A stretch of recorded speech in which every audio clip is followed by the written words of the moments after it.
واعترض أيضا الشيطان الصالحين في مقاماتهم ودرجاتهم. فمثلا اعترض أبي هريرة الصحابي الجليل في الصدقات. كان الرسول أمره أن يحرس مال الصدقة، فأتى الشيطان في اليوم الأول وسرق جزء من مال الصدقة فقبض عليه أبي هريرة، ثم بعد ذلك أطلقه. ثم في اليوم الثاني، في اليوم الثالث قال والله لا أتركك حتى أذهب بك إلى رسول الله صلى الله عليه وآله وسلم. فقال له الشيطان هل أعلمك كلمات إذا قلتها إذا أصبحت لا يمسك الشيطان ولا يأتيك، وإذا أمسيت وقلتها لا يمسك الشيطان ولا يأتيك؟ فقال نعم. وكان أبي هريرة مشغوف بالعلم، تعلمه آية الكرسي فأطلقه أبي هريرة. فلما أتى إلى رسول الله صلى الله عليه وسلم قال له الرسول ما فعلت وصاحبك؟ ما فعلت وصاحبك؟ فحدثه أبي هريرة عما دار بينه وبين الشيطان، فقال صدقك وهو كذوب. صدقك يعني هو الشيطان كذوب، لكن صدقك في هذه، صدقك وهو كذوب. وإذا حصلت له حادثة أخرى إذ ذهب إلى بئر يغترف منه ماءها، فرأى رجلا أسود، أمره الرسول أن يغترف ماء من البئر، فرأى رجلا أسود فقال هذا الرجل لأبي هريرة لا تغترف من البئر. فقال أبي هريرة سأغترف، تلاحى في الكلام فقال له نصطرع، إن صرعتني غرفت وإن لم تصرعني سأمنعك من الغرف. فتصارع، فصرعه أبي هريرة، ثم صرعه في المرة الثانية، ثم صرعه في المرة الثالثة وقضم أنفه، يعني بمعنى قحص أنفه. قال فما وجدت أنتن منه رائحة، ثم تركه ففر هاربا ذلك الرجل الأسود. فاغترف أبي هريرة ماء ثم أتى إلى رسول الله فسأله الرسول ما فعلت أنت وصاحبك؟ فقال له كذا وكذا. قال ذاك الشيطان ولو ضعفت لاستضعفك، ولو ضعفت لاستضعفك، يعني لو سلمت له لكان منعك من غرف الماء ودائما يستضعفك. فمعنى ذلك أن الشيطان كلما تطورت عبادات الناس ومقاماتهم وخلواتهم بالله عز وجل يعترضهم الشيطان في صور أكبر من الصور الأولى. الصورة الأولى دائما يعترض الشيطان فيها للإنسان بالوسوسة، وإما ينزغنك من الشيطان نزغ فاستعذ بالله، وسوسة. ثم يتطور به الحال إلى أن يعمل لك بعض الأعمال السحرية والعين وغيرها حسدا منه. ثم بعد ذلك يشاركك في النسيان، يدخل عليك فينسيك، يخلط عليك، ويدخل في حال الغضب الشديد والفرح الشديد.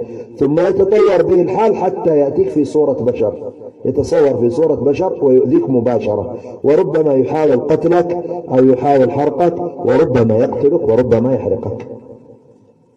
أتى في يوم الهجرة قبل الهجرة في صورة رجل نجدي إلى أهل مكة، وقال لهم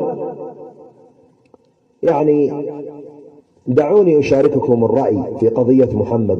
وكان قد اجتمعوا في أمر رسول الله صلى الله عليه وآله وسلم، فكلما قال أحدهم قولا كان الشيطان حريص على أن يقتل رسول الله صلى الله عليه وآله وسلم، حريص على أن يقتل الرسول صلى الله عليه وآله وسلم.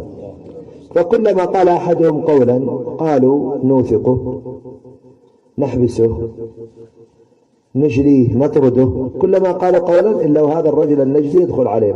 قال لا لا لا، تطردون سعداء إلى قبائل غيركم ويتقوى بهم ويرجع فوقكم.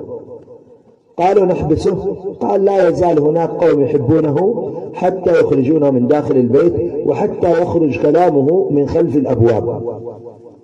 المهم كلما قال قول أفسده عليهم، إلى أن قال أبي جهل أنا أرى على أننا نجمع من كل قبيلة شاب ثم يضربونه ضربة رجل واحد فيقتلونه، فيتوزع دمه في القبائل، ويكون الدية على كل القبائل متوزعة. قالوا نعم الرأي رأيك. يقول لهم الشيخ النجدي قال نعم الرأي رأي هذا الفتى. فأخذوا برأي من؟ أبي جهل على قتل رسول الله صلى الله عليه وآله وسلم.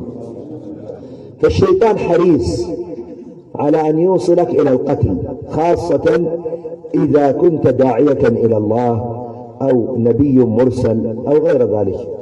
أتى أيضا في عهد بني إسرائيل عندما فر زكريا، فانفلقت شجرة فدخل زكريا في داخل الشجرة ثم انطبقت عليه الشجرة، وأتوا يبحثون عنه فما وجدوه، فأتاهم الشيطان في صورة رجل قال: عما تبحثون؟ قالوا: نبحث عن زكريا، دخل في خلال هذه الغابة ولم نجده. قال: هو في داخل هذه الشجرة. قالوا: أنت غبي ولا براسك؟ كيف يدخل في داخل الشجرة؟ نقول لك الرجل هارب. قال: إلا في داخل الشجرة، انظروا أثر ثوبه، فكان ثوبه خارج، يعني انطبقت عليه الشجرة إلا قطعة من ثوبه أصبحت ظاهرة، فاستدل لهم بثوبه. قال: انظروا. قالوا: طيب كيف نفعل له؟ قد انطبقت عليه الشجرة، هذا ساحر، سوى سحر كبير. قال: لا، خذوا منشار وانشروا جذع الشجرة من نصفها فسينتشر هو أيضا من الداخل. فنشر الشجرة من نصفها، فنشر زكريا عليه السلام وقتل بتلك الطريقة. إذا كان القاتل الأول له من؟ الشيطان. فالشيطان حاسد لابن آدم في كل الأحوال، وحريص عليه على أن يغويه على كل الأحوال، حتى عند الممات يأتيه الشيطان يحاول على أن لا يموت على كلمة التوحيد. ولذلك قال الله في القرآن: يثبت الله الذين آمنوا بالقول الثابت في الحياة الدنيا وفي الآخرة ويضل الله الظالمين ويفعل الله ما يشاء.